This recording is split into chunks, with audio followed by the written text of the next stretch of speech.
Okay, good afternoon, every CS warriors. It's Phua here, head of team from IQI CS. So today I'm going to share the topic of how to enhance your presentation and closing skill. Okay, so for example, before you meet your clients, right, no matter it's at Zoom or physical presentations, right, I think upon calling, you have to really understand your buyer requirement and needs. Okay, so for example, if on stay, right, I think you have to really understand the client's budget, locations that he works and currently staying place, and also what project he viewed before and I seeing now, any shortlisted. So why is this so important is because you have to understand the big why of the client's, the purpose of buying. So let's say if you understand more, I think you can really hook, okay, to ensure that he come for appointment. What is the value and the knowledge that you can give, okay, to ensure that he will really feel interested to come. Okay, so this is to increase the appointment drop rate and also increase your closing rate as well. Okay, so many of the agents, right, they just try to present what is the selling point of the project, and then they just let's say I just set, or you prefer Sunday or Sunday to come, but they never really fact findings the purpose of buying. So I think the purpose of buying is really important. So the project that they are currently viewing and then any shortlisted in is important, because if you know that, okay, why they are interested in that project, okay, you can also filter out what he needs, and then what is the selling point that currently the project that you are currently proposing can create the value to them. Okay, so you are actually doing a pre-closing already to create the interest of the clients attending the project, the presentation. Secondly, you can also ask them how long they have been looking around. For example, if they have looking for maybe half years or 1 year or 2 years, then you will know that, okay, you can ask, why you haven't make a decisions? Maybe the decision maker is not yet make decisions, or maybe the loan, okay, the profile have some issue and so on. So let's say if you understand their concerns and worries that they are currently facing, you can also provide more values, okay, to increase the closing rate. Right? Then secondly, their preferred size and numbers of room that they are preferred, like how many of them are staying, and then prefer completion year. So before that, if you ensure everything that you are proposing is fulfill their requirements, then your closing rate is number one tick already. Okay. Then secondly, if the client is looking for investment, right, then you have to understand what type of ROI that they are looking. For example, they prefer Airbnb, they done Airbnb before, or they prefer sublet and flip, okay, for the appreciation. Okay, then you have more common topics, okay, to propose to them. So you can say, okay, the investment products that I propose is fulfill your requirement, and why so. Secondly, you can also propose, ask them okay, what is their previous investment portfolio, like what project they invest before, and then the area, and then the ROI, so that you will know that this client's profile is strong or not, and then why he invested in that area before, how it related to your current proposed project. Okay, so if some clients, they will say, okay, invest or own stay also can. So I think it's really important you can share your point of view to them. Okay, for the first home buyer or second home buyer or second buyer I would always propose that they go for investment first. Okay, why so? Is because if you go for investment products, right, you are able to get some rental, so it can actually reduce your commitment, and then you can still get a very nice DSR percentage for your second unit.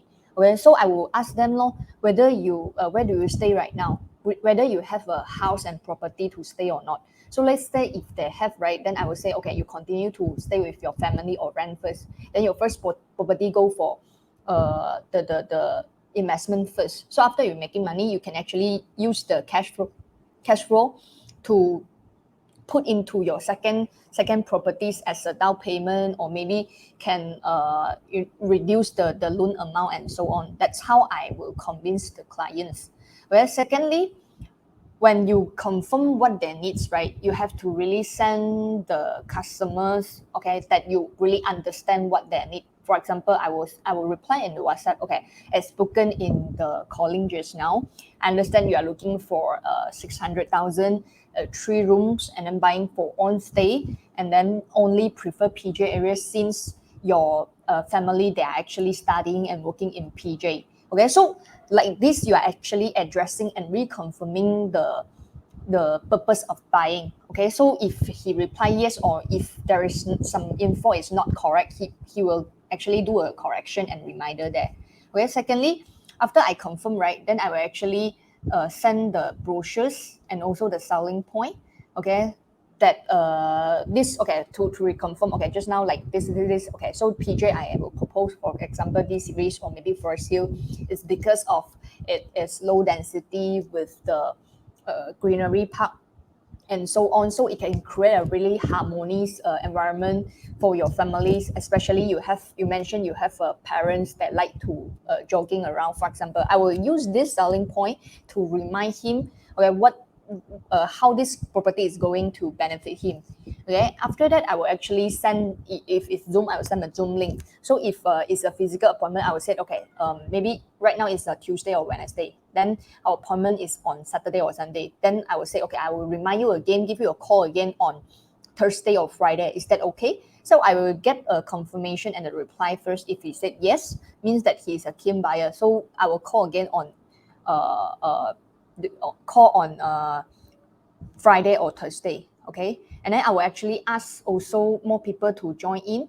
Okay, so if more people to join, you can ensure that the decision maker will be there.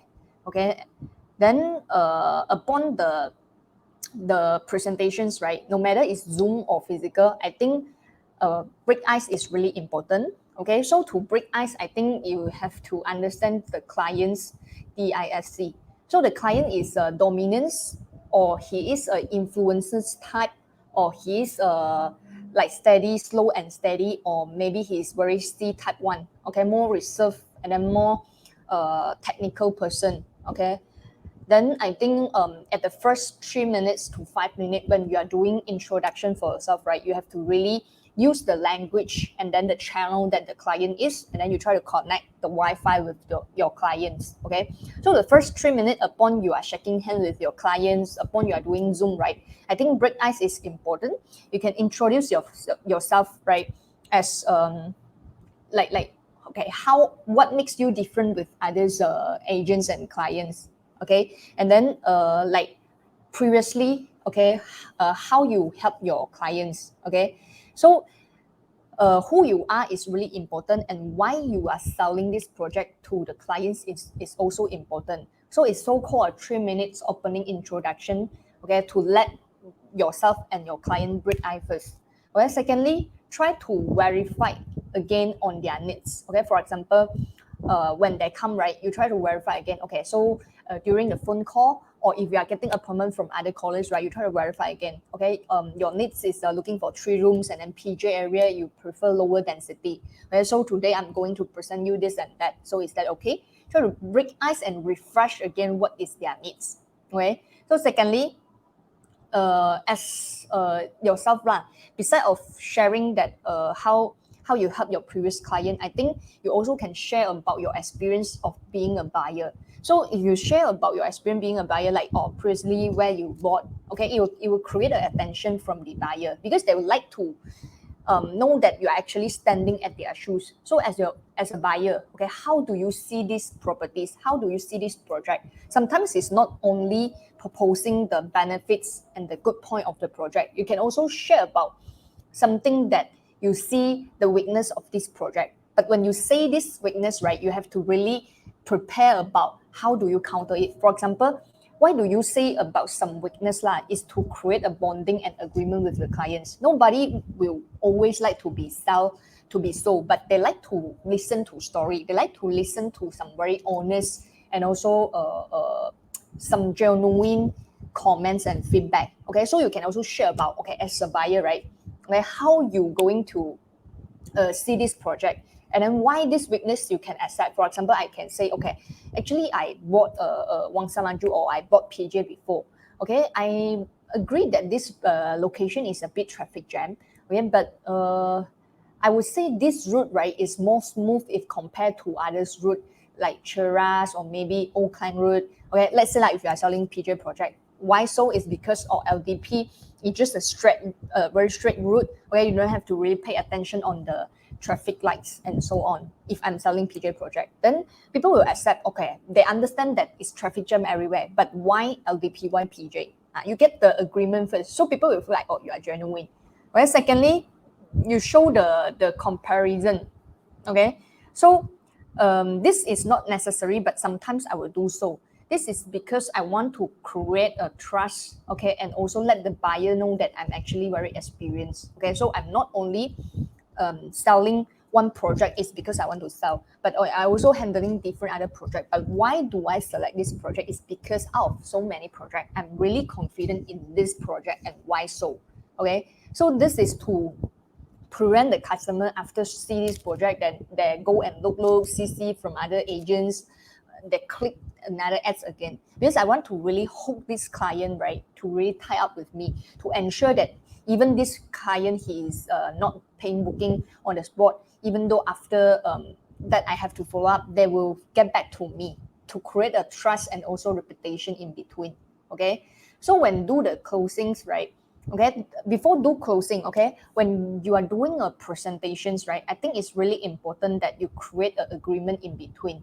Okay, so agreement, how to say so lah? For example, if you are proposing the benefits of them, right, you have to really try to link up the stories. So for example, like, okay, you are saying this wall is hackable.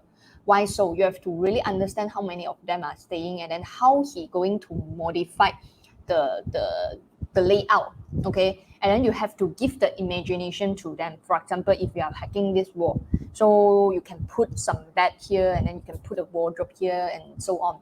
Do you think it's a good idea? Try to collect more yes and agreement, okay? So it's not about the features of the properties. I think it's about the benefits and the value that related to their needs, okay? So after you create more agreements, the way that you close, when you're going to do closing, okay, the higher percentage they will say yes as well. Okay, so during that, if they have any obstacles and problem, right, you have to acknowledge, okay, their problem, their worries. Okay, so for example, you can repeat what they say.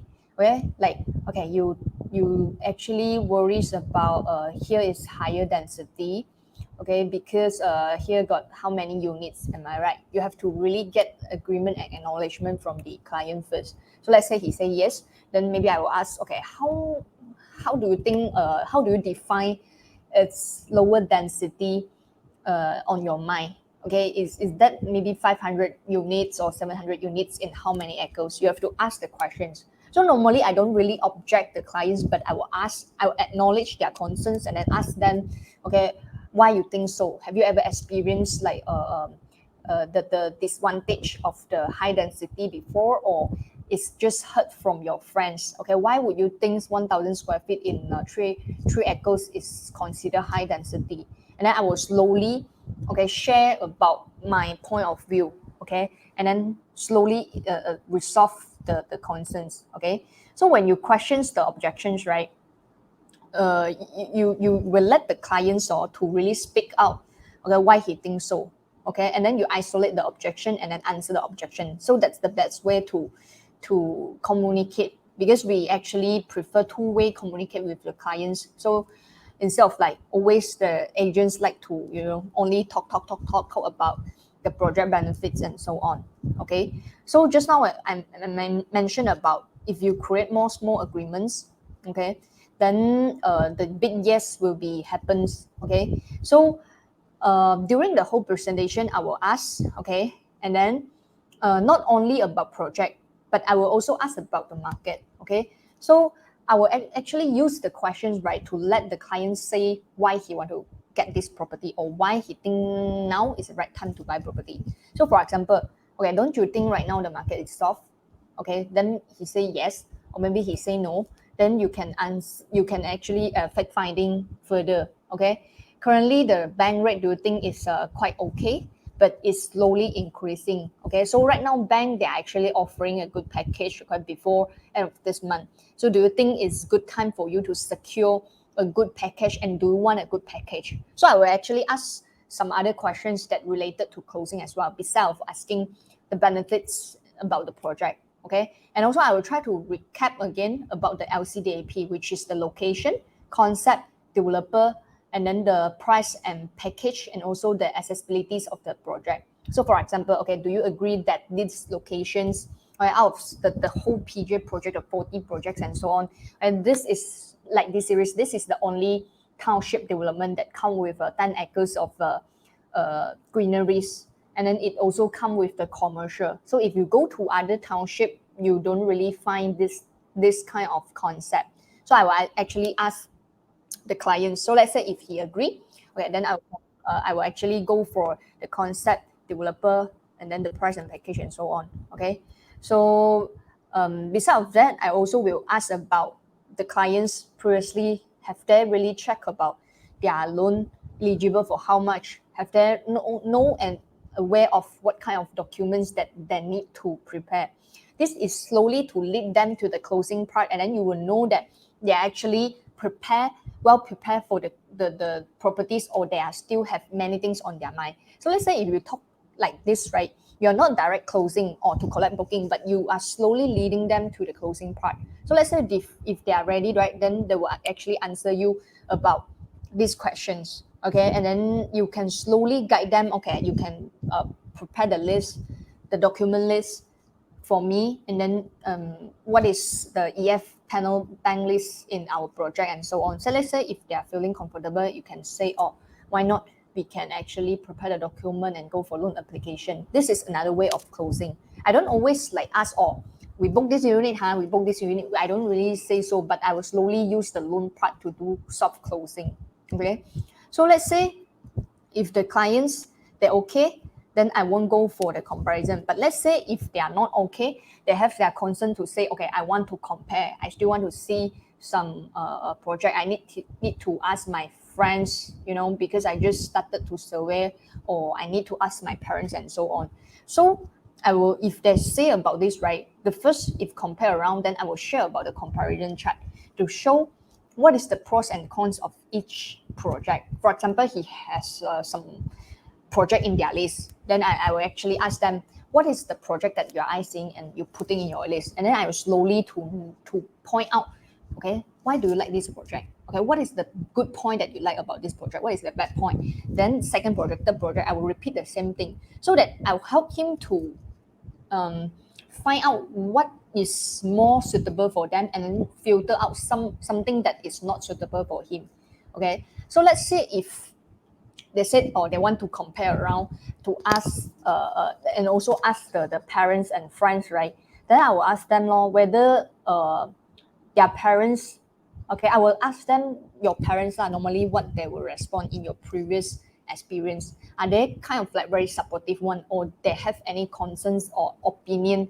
Do they know that you are actually looking for project and then surveying right now? So let's say if he said, okay, my parents are aware, then I would say, okay, have they really comment any before, like your previous visiting showroom? Do they really comment anything? So I will understand from there. So let's say if I know that the parents is supportive one, then that I will try to share my point of view based on what I understanding from their parents' shoes. Right? So let's say if they said, okay, the parents is not really supportive one, then I will use the stories, my own stories to share about to like counter this objection. So I would say also, if my parents they know about I'm buying for anything properties or car, normally they will be very worried. But do you think the worries can really is legit or not? Then I would say, if they say no, if they say this is not good, if they say Paxton is too small, do you still will proceed further? I will want to get what they think about their friends, wife, and family opinions. Okay, so let's say if they said, okay, if my parents said too small, then I won't proceed. Then I will try to counter from there. So normally I will ask questions and then elaborate further from there. And then I will try to also role play with my members, okay, to collect the objections that normally, okay, this project will facing or other clients that will actually voice out one. So I will list down like from 1 to 10 or maybe 20, right? What is the objection that people will voice out? And then I try to find the answers. And then when the clients, they actually voice out this objection, I will know what to reply to settle the concerns, okay? So for example, if they also like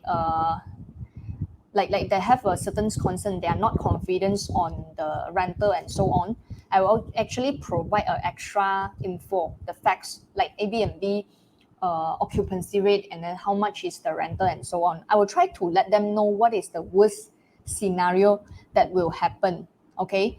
And then try to agree what they see. For example, they see, oh, this person is really small and per square feet is selling very high. Then I would say, yes, this project is small and then per square feet is not really low and cheap, okay? And I would say, but do you think the ROI can capture? Do you think one day it can capture about 120 or 130 per night? Okay, let's say if you are the tenants, how much you will pay for the daily rental.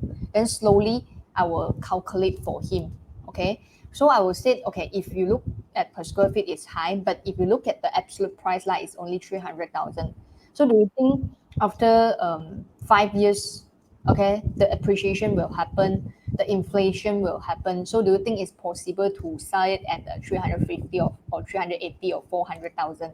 So let's say if he say yes, then I will actually break down, okay, from 400 to 300, there's a 100,000 appreciations. So after you deduct all the rental, let's say the rental you have to cover or bleed, okay, how much is the potential profit that you're able to make, okay? So slowly I will enhance again on the projects, okay, and try to let him, okay, jalan with the emotions, bring the emotion to jalan with my closing first. Then after that, I will do second closing again. So let's say if so, why don't we just try like by using a 300,000, but you can become a Airbnb operator. You can actually start up another business, okay, with a really low costing. So let's say if you don't buy property right now for investment purpose, what is the potential investment plan that you have in your mind? Okay, or any other project that you think is suitable, then I will slowly compare. So let's say if they say they want to invest in shares or public mutual and so on, then I will calculate from them.